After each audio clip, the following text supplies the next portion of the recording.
J'ai le plaisir d'appeler Aude Laclair. Vous pouvez l'applaudir, directrice RSE d'Albéa Tube. Le groupe Albéa, connu pour être un leader mondial dans la conception, le développement, la fabrication de solutions d'emballage sur les marchés de la beauté, du soin et de la santé. Le groupe fournit des clients internationaux, locaux, grâce à ses 37 sites répartis dans 16 pays, 12 000 personnes employées. Albéa Tube, leader mondial des tubes, avec une expertise dans la fabrication des tubes depuis 1953. L'innovation fait partie des fers de lance de l'entreprise. 8 milliards de tubes produits par an sur 24 sites répartis dans 14 pays. Une large gamme de tubes conçus pour être recyclés et intégrer des matériaux recyclés. Et vous, Aude, en tant que directrice RSE, vous avez véritablement un rôle d'expert à la fois en interne, en externe. En externe, pour aider vos partenaires, vos clients à naviguer dans ce champ des grandes évolutions que l'on a évoquées dans notre première séquence. Vous venez de la R&D, des bureaux d'études, donc vous êtes tout à fait à même de faire le lien avec la conception des produits. Alors tout d'abord, première question, c'est quels sont les engagements d'Albéa, Aude? Alors vous avez la zapette pour pouvoir avancer dans votre présentation. C'est le bouton vert. Voilà, c'est ça. Merci Pierre, bonjour à tous, merci de m'accueillir. Donc vous l'avez compris, Albéa, on est un industriel fabricant d'emballage plastique, et en particulier des tubes. Je vous en ai mis deux là sur le petit bureau. Des tubes qu'on connaît tous, on peut dire qu'il y a pas mal de produits qui sont, je ne sais pas si on peut prendre l'expression Albéa Inside. Absolument. En fait, la société Albéa est inconnue du grand public, des consommateurs que vous êtes, que nous sommes tous. Et pourtant, vous avez tous, chez vous, à domicile, un tube qui a été fabriqué dans une des 25 usines dont parlait Pierre. Il y a la division tube et la division make-up. C'est 25 usines pour les tubes, 5-6 000 personnes à peu près. Pour les plus anciens d'entre vous, Albéa, c'est l'ancien Péchinet, qui était le fleuron de l'industrie aluminium française, qui a été racheté maintes et maintes fois et qui maintenant s'appelle Albéa. Voilà. Ouais, c'est intéressant de comprendre aussi l'évolution en termes de matériaux avec cette histoire d'entreprise. Voilà. Puisque je vais y venir, quand on va parler d'éco-design, d'éco-conception, vous verrez qu'il y a cette petite musique d'aluminium qui est la trame de fond, le fil rouge de tout ce qu'on a fait en R&D. Les engagements. Donc, la société, effectivement, a des engagements clairs et partagés côté RSE depuis de nombreuses années. Donc, on a l'ambition d'avoir un impact sur l'environnement le plus faible possible, low impact. On est donc une multinationale. On opère également dans des zones hors Europe qui peuvent être un petit peu critiques au niveau du respect des droits humains. Ce n'est pas le sujet aujourd'hui. Si vous voulez, on peut en parler après mon intervention. Mais bien sûr, on est très présent en Inde, on est très présent en Asie du Sud-Est et également au Mexique. Donc on fait beaucoup dans ce sens-là et on a la conviction qu'on ne peut pas revendiquer, fabriquer des emballages plastiques responsables sans nous-mêmes être une entreprise responsable. Et donc, bien entendu, c'est l'objet du propos d'aujourd'hui. On fait énormément pour rendre les produits qu'on fabrique plus vertueux, autrement dit plus responsables. Notre service communication m'a demandé de saisir l'opportunité que j'ai aujourd'hui de vous parler pour ceux que ça intéresse et en savoir davantage sur Albéa. Vous avez le 7e rapport RSE qui est à votre disposition où vous pourrez découvrir l'intégralité de nos actions dans ce domaine ou sur le lien qui est ici. Donc voilà pour les engagements. Pardon. Dans l'autre sens, c'est pas le bon bouton. Donc une ambition importante, vous l'avez compris, de réduire l'impact de nos activités sur l'environnement. Et on met en œuvre différents moyens pour y parvenir. La première chose, c'est la mise en place d'une feuille de route. Et c'est là la casquette R&D Inno qui parle au niveau de nos produits comme de nos process. Donc Vincent Collard de la société Citeo vous parlez tout à l'heure des 3R, des 4R, des 5R. Bon, chez nous, ça s'illustre par la pyramide des priorités que vous voyez derrière moi. Et bien entendu, le Reduce et le pilier numéro 1, c'est le premier driver pour rendre nos emballages plus responsables. On a énormément fait sur la recyclabilité et aussi la sortie du fossile via l'incorporation de matières dites alternatives. donc soit du PCR, méca, chimique, soit du bio-based.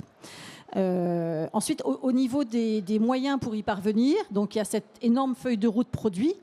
Il y a également tout ce qu'on fait dans nos unités de fabrication, dans nos opérations. Donc là, c'est la décarbonation au niveau de nos usines. Donc il y a beaucoup de sobriété énergétique, des projets de sobriété énergétique qui sont développés, et bien sûr de l'achat de renouvelables. Donc c'est bien la combinaison de ces deux moyens, la feuille de route produit-process et ce qu'on fait au niveau de nos usines qui nous permettent de garantir qu'on minimise l'impact environnemental de nos activités. Et je peux le dire, cette année, au mois de septembre, on a candidaté au SBT et on est en processus de validation pour une trajectoire de réduction carbone. Entendu. Alors, ça se traduit par un tube responsable. Ça veut dire quoi, développer un tube responsable? C'est tout à fait ça, Pierre. Donc, un tube responsable, comme vous le voyez derrière moi, c'est un tube qui va tout d'abord être ce qu'on appelle safe, donc sécurisé. Alors, c'est-à-dire que les composantes, les ingrédients qui interviennent dans la composition de nos articles sont inoffensifs pour la santé humaine de nos opérateurs, déjà de nos fournisseurs qui produisent les différentes substances, mais aussi de nos opérateurs, de ceux de nos clients et bien entendu du consommateur final que nous sommes toutes et tous. La seconde définition derrière un tube responsable chez nous, c'est qu'il doit être low impact. Donc là, on va y revenir. C'est tout ce qu'on fait, et quelqu'un parlait du science-based, du fondement scientifique au travers d'une analyse de cycle de vie. Donc on est aujourd'hui en capacité de produire des produits carbone footprint, et ça nous sert d'ailleurs à faire des arbitrages en R&D sur le choix de telle ou telle option quand on souhaite mettre sur le marché de nouveaux produits. La dernière définition importante derrière un emballage responsable, c'est bien sûr sa circularité. Et là, je fais référence à tout ce qui a été fait au niveau design. Donc, on est bien sûr des experts de la compo matière au niveau de nos produits. On travaille en étroite collaboration avec Citeo, bien sûr, mais aussi avec les grands référentiels qui, pour le moment, sont les standards du marché, Recyclas en Europe et APR aux États-Unis, pour savoir précisément by design ce que les filières de recyclage acceptent. Donc aujourd'hui, on maîtrise parfaitement ce cahier des charges, disons-le. On entend bien tout ce qui est en train de se passer au niveau de la PPWR et on est force de proposition auprès de nos clients, les metteurs sur le marché, de ce qui va passer et ce qui ne va pas passer. Donc l'ensemble des produits du catalogue Albéa ont aujourd'hui une alternative recyclable suivant ce qu'on sait de la réglementation à venir et de ce qui existe déjà au niveau au niveau Recyclas et APR. Donc il en ressort tout un portefeuille de produits que vous voyez ici, où finalement on vient décliner notre pyramide des priorités reduce, recycle et matières premières hors fossiles. Donc on a procédé à beaucoup d'allègements sur les différents composants du tube. Un tube traditionnel, il va être composé de 3 éléments, ce qu'on va appeler la jupe. Le corps du tube que vous voyez ici. La plupart du temps, vous avez un système de fermeture traditionnel avec une tête, puis une capsule qui sera vissée ou snappée. Là, je vous montre déjà le résultat de toutes ces années de recherche et développement avec un système 2 en 1 de fermeture. Donc, on a fait beaucoup sur le reduce au niveau de l'allègement des jupes des tubes et également l'allègement des composants. On a également énormément, je le disais, travaillé sur le recycle ready. Donc, il y a le sujet monomatière. Historiquement, les systèmes de fermeture des tubes étaient en polypropylène. Donc, on a opéré un switch vers du polyéthylène pour être monomatière, donc full PE. Avec ce qui est en train de se préparer sur la PPWR, on sait que finalement, il va y avoir une acceptation d'une partie de polypropylène dans la filière HDPE qu'on adresse. Mais en tout cas, on est prêt. Et si vous vous souvenez ce qu'a dit le monsieur de Citeo avant moi, Vincent Collard, ça va être important de se situer dans les grades de performance recyclabilité AB, parce qu'on sait dans le plastique qu'on sera inférieur concernant le at scale, on sera inférieur aux 55%. Donc on va être downgradé, c'est sûr. Au niveau réincorporation, donc on a tout ce qui est solution avec des matières non plastiques. On a développé avec un grand acteur du marché il y a 4 ans le tube en papier qui est en rayon depuis longtemps maintenant, et toutes les solutions PCR en chimique et en mécanique. J'en viens maintenant au success story. Donc voilà, il a été demandé qu'on vous présente 1, 2, 3 exemples concrets d'actions qui ont été opérées, qui donc sont la synthèse de tout ce que je viens de vous expliquer là, avec un certain nombre de clients. Donc l'Occitane définitivement est à l'honneur. Hein. Vous voyez ici que le tube crème-main, si je reprends mon propos sur l'aluminium épéchiné précédemment, le tube crème-main l'Occitane, pour les plus anciens d'entre vous, vous l'avez connu en aluminium. Hein, c'était en fait l'ADN de la marque L'Occitane qui s'était inspiré du tube de peinture gouache que vous avez pu connaître en classe élémentaire. Donc ça a commencé avec l'aluminium. On a opéré il y a 16-17 ans maintenant un switch du tube aluminium vers un complexe métalloplastique. Et donc un matériau multicouche avec des films en polyéthylène et un foil alu qui permettait d'avoir la résistance barrière physique. Donc ça a été la première étape il y a 10-15 ans. Et là, ces 4 dernières années, on a beaucoup travaillé avec donc ce metteur sur le marché, l'Occitane, pour convertir le métalloplastique qu'on appelle dans notre jargon ABL. C'est donc un matériau multicouche aluminium barrière laminate, ABL, vers un matériau qui offre les mêmes propriétés, les mêmes performances, notamment barrière que l'ABL, mais qui sera recyclable. La problématique à laquelle on a fait face, bien sûr, c'était que l'ABL étant un matériau multicouche contenant une feuille aluminium non séparable, ce matériau n'était pas recyclable. On le savait. Donc l'Occitane a été tout à fait dans l'anticipation, a souhaité sortir de ce type de matériau et donc est arrivé vers un matériau tout plastique qu'on appelle le Green Leaf, que vous voyez ici. Deuxième étape de transformation, la troisième qu'on a opérée avec l'Occitane, un petit peu plus récemment encore, c'est sur le marché depuis 1 an et demi maintenant. Eh bien, c'est ce système de fermeture 2 en 1 où finalement on est venu passer d'un système de fermeture traditionnel avec un pas de vis et une petite capsule octo vissée en PP à un système 2 en 1 où eh bien, on a fusionné la tête et la capsule. Ça offre l'avantage d'être monomatière. Donc on est sur un tube complètement recyclable. Il est 100% PE. On est sur un élément qui n'est plus détachable. Donc bien entendu, il y a la pollution de l'environnement qui est évitée. Et enfin, on a fait du reduce. Voilà, un exemple. Super chouette à mettre en évidence aujourd'hui. On est très fiers de ça chez Albéa. Donc après, pour mettre quelques chiffres, le passage de l'ABL vers ce matériau tout recyclable Green Leaf, c'est l'équivalent de, en grande masse, 30 tonnes de plastique évité. Parce qu'effectivement, on est venu réduire le passage de 2 composants à 1 composant. On a gagné 15% sur le poids total du tube.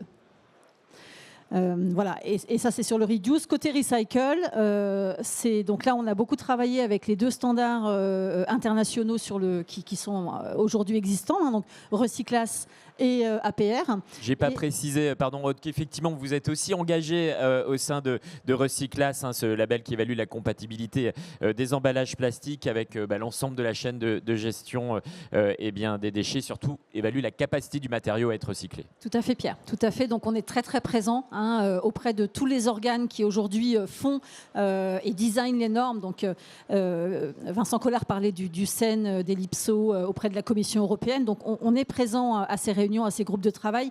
On opère aussi un travail d'influence. Je suis moi-même élue au board Recyclas pour s'assurer que il y a un bon alignement de l'ensemble de ces travaux vers des choses qui sont industriellement réalistes, économiquement, et que tout ça s'aligne.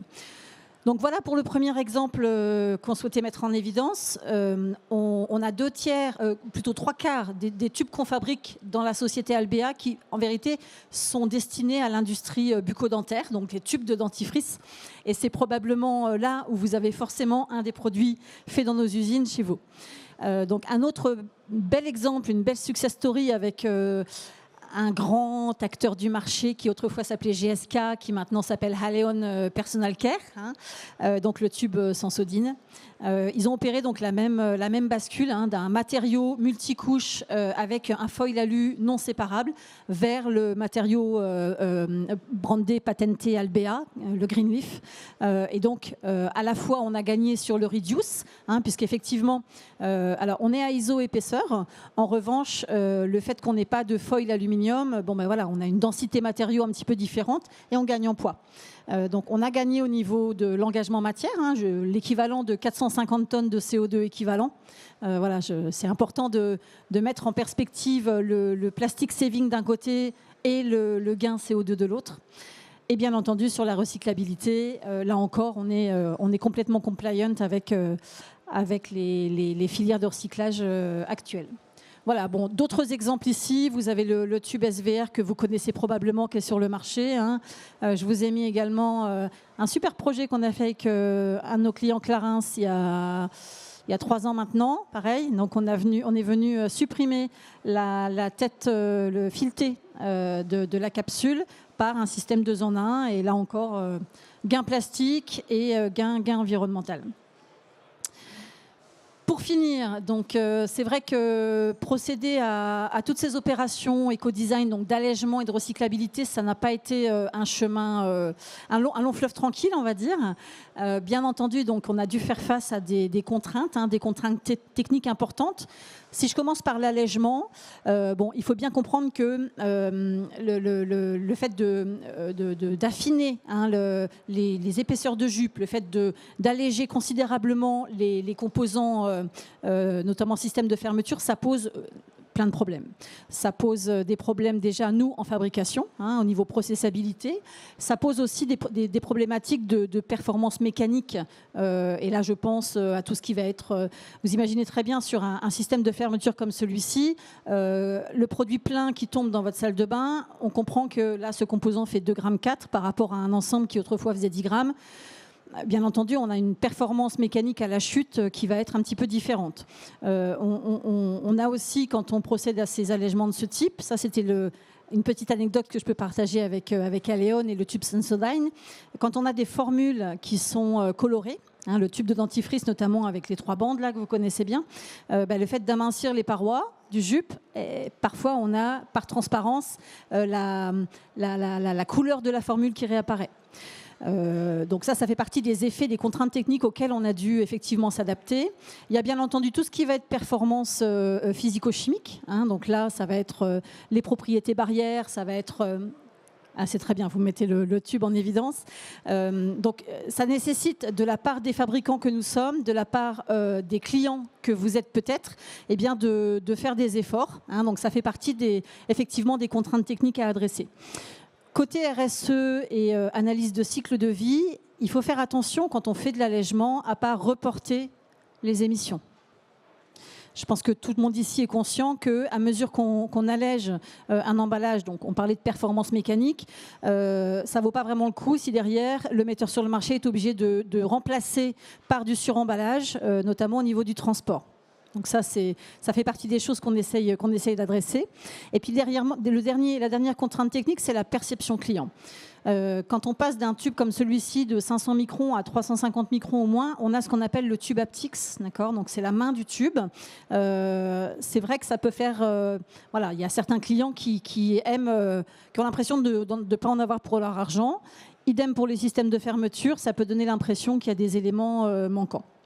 Donc, les perspectives au niveau de l'allègement. Donc, aujourd'hui, on sait que l'allègement, ça va dans le sens de l'histoire. Ça nous a tous beaucoup fait progresser sur le plan de la R&D.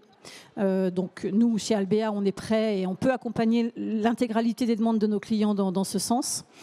Par rapport aux performances en perméabilité, ce que j'évoquais avant, tout ce qui est compatibilité formule, on a des solutions qui se développent aujourd'hui, c'est du moyen terme, on va dire, pas vraiment du court terme, mais avec des polyéthylènes haute barrière, par exemple, qui vont nous permettre eh bien, d'avoir le même niveau de performance avec des épaisseurs un petit peu plus fines. Enfin, donc, une des perspectives intéressantes, et là je fais le lien avec la PPWR, hein, où on est tous éligibles à 2030, eh bien, c'est aussi l'occasion d'avoir une approche design to carbone, parce que cet allègement, on sait que c'est le levier numéro 1 pour réduire les émissions. Enfin, moins de plastique vous incorporez et moins d'émissions de GES vous générez, hein, concrètement. Donc, on pense que c'est aussi la PPWR qui va venir soutenir l'adoption de ce type de solution par nos clients. Le mot de la fin, Aude. Le mot de la fin, oui, je termine. Donc, au niveau recyclabilité, Vincent en parlait un petit peu. On a quand même un enjeu aujourd'hui sur le tri. On reste des emballages de petite taille, hein, même sur des formats vente 250 ml comme ça. On sait qu'aujourd'hui, les perspectives, c'est l'évolution de la technologie en centre de tri. Hein, on attend beaucoup de ça. Et également la conformité réglementaire côté PPWR. Voilà.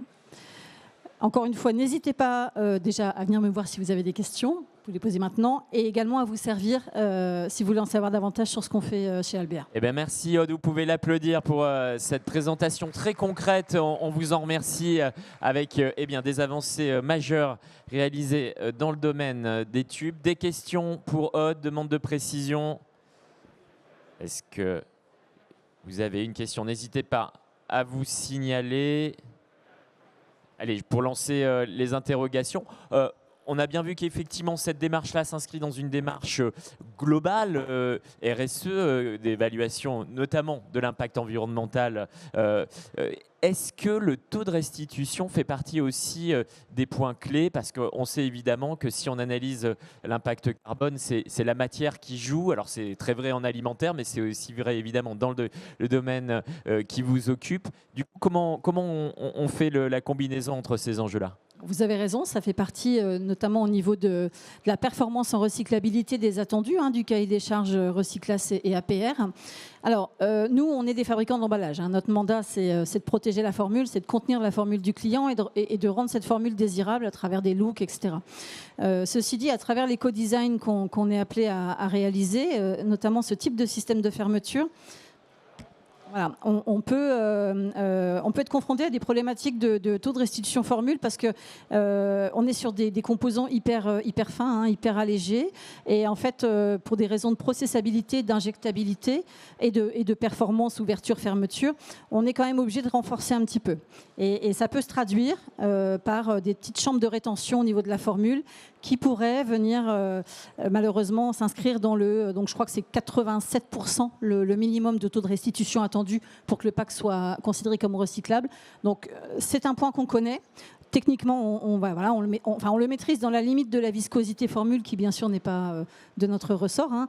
Mais là, c'est là qu'on travaille beaucoup en collaboration avec nos clients pour, une fois qu'on a designé le pack, une fois que le client a choisi la solution qui lui convient, eh bien, procéder à des tests de restit en laboratoire et s'assurer qu'on est compliant. Oui, merci pour cette réponse qui illustre bien votre engagement tout au long de la chaîne de vie du produit. Et vous avez aussi bien mis en lumière que ces travaux d'éco-conception doivent prendre en compte les emballages ensuite de transport, l'impact tout au long de la chaîne logistique.